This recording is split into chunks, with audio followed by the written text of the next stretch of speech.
Oluwo ti ìlú Ìwó Ọba Adéwálé Àkànbí wọ́n sọ wípé Ọlọ́run ọba ló fi bàbá wa Tinubu kẹ́ Nàìjíríà o.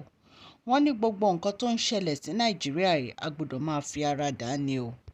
Wọ́n ní àwọn ni mẹ̀sáyà ta ní àsìkò yìí wípé Ọlọ́run ọba ló fi wọ́n kẹ́ wa.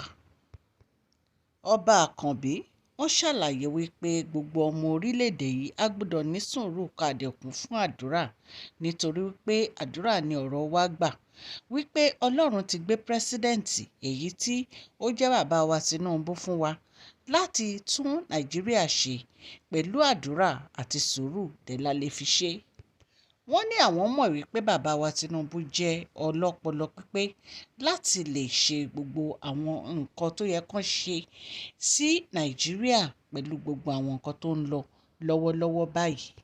Wọ́n ní wọ́n á tún wá mú gbogbo èrè ìjọba tiwantiwa dé ọ̀rọ̀ gbogbo aráàlú o, wípé wọ́n á ṣe bẹ̀bẹ̀, wọ́n á ṣe ju bí a ṣe lérò gan lọ.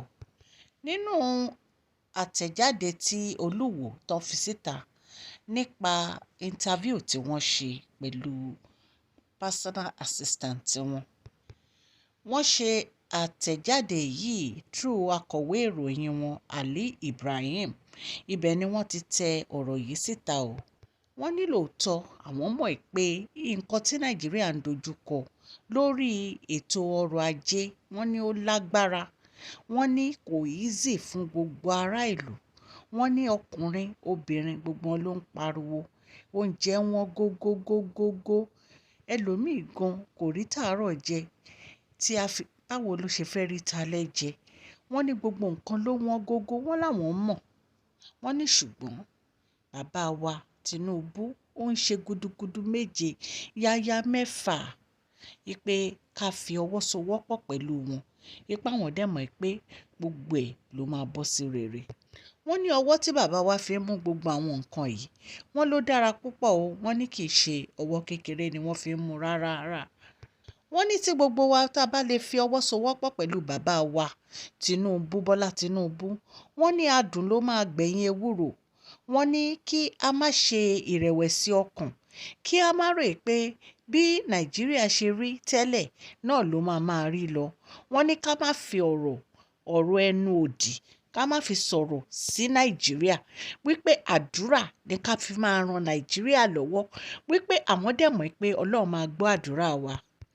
Bàbá wa Àkànbí wọ́n ṣàlàyé wípé nǹkan ti bàjẹ́ jìnnà o, kì í ṣe nǹkan kékeré ní gbogbo nǹkan tó ń ṣẹlẹ̀.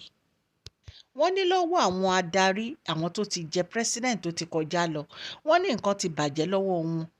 Wípé ṣùgbọ́n ìdí nìyí tí bàbá wa Tinubu wọ́n ní wọ́n nílò àsìkò tó láti fi ìpìlẹ̀ tó dára lélẹ̀, kán fún wọn ní àsìkò láti plan iṣẹ́ wọn bó ṣe yẹ kán ṣe. Ẹ mọ̀ pé tí èèyàn bá ní foundation rere, nǹkan á dà. So nǹkan tí wọ́n rọ gbogbo àwọn ọmọ Nàìjíríà nìyẹn, wípé kí bàbá wa ká fún wọn lásìkò, wípé wọ́n ń ṣe mẹ̀sáyà, wípé ṣùgbọ́n àsìkò àti àdúrà àwa náà máa rí pé iṣẹ́ takuntakun ni bàbá wa Bọ́lá Tinubu máa ṣe. Wọ́n ké sí gbogbo àwọn ẹgbẹ́ òṣìṣẹ́ o. Wọ́n ní àwọn fẹ́ kí a fi ìfẹ́ Nàìjíríà sí ọkàn, kí a máa sọ̀rọ̀ Nàìjíríà bó ṣe dáa, ká má máa fi ẹnu burúkú sọ̀rọ̀ nípa Nàìjíríà pé ìlú tán ti bàjẹ́. Wọ́n ní ká má máa sọ bẹ́ẹ̀. Wọ́n ní ṣùgbọ́n ká máa sọ wípé Nàìjíríà yìí ti gbogbo wa ni, kó má lè bàjẹ́, kó dẹ̀ gbúdọ̀ bàjẹ́. Wípé àwọn ọ̀rọ̀ tí àwọn fẹ́ máa gbọ́ lẹ́nu wa nìyẹn. Wọ́n ní nítorí àwọn ọmọ wa tó ń bọ̀, future of Nigeria, wípé ìtorí ẹ̀ ni gbogbo wa fi máa kún fún àdúrà. Wípé torí tìlú bá bàjẹ́ ó máa kan ẹbí, ó máa kan ará, ó máa kan gbogbo ènìyàn. Wọ́n ní orílẹ̀-èdè Nàìjíríà máa yí padà sí rere láìpẹ́ láì jìnnà o. Wípé àwọn ní ìdánilójú bẹ́ẹ̀ nítorí wípé ọlọ́pọlọ pípé òun ni bàbá wa Bọ́lá Tinubu. Wípé Ọlọ́run dẹ̀ máa fún wọn ṣe ní agbára Ọlọ́run. wọ́n ní àwọn ni wọ́n gbé ìgbésẹ̀ akin o pẹ̀lú gbogbo táàsì tí wọ́n gbé sí orí petrol. Wọ́n ní bàbá wa Bọ́lá Tinubu ti yọ kúrò nítorí pé ìlú wa la ti ń rọ epo. Kí wá ló dé tó jẹ́ pé ọmọ ìlú tó ní nǹkan á wá máa jìyà. Wọ́n ní gbogbo ọmọ Nàìjíríà wọ́n ní ká rántí ìlérí wa wípé a máa jẹ́ olótìítọ́ àti olódodo ní gbogbo ọ̀nà. Wípé tí a bá lè fi òtítọ́ ṣe, tá a bá lè fi òdodo ṣe, ìlú Nàìjíríà yìí máa yí padà. Wọ́n ní àwọn ìlú òkèèrè, wọ́n ní òtítọ́ náà fi ń ṣe. Lẹ fi rí ìlú wọn tó jẹ́ pé ó ń dára, tó jẹ́ pé gbogbo àwọn ọmọ ìlú wa wọ́n ń sá lọ sí òkè òkun. Wọ́n láwa náà lè ṣe bíi tiwọn. Wọ́n ní ẹ jẹ́ ká fara da ìnira àsìkò yìí díẹ̀.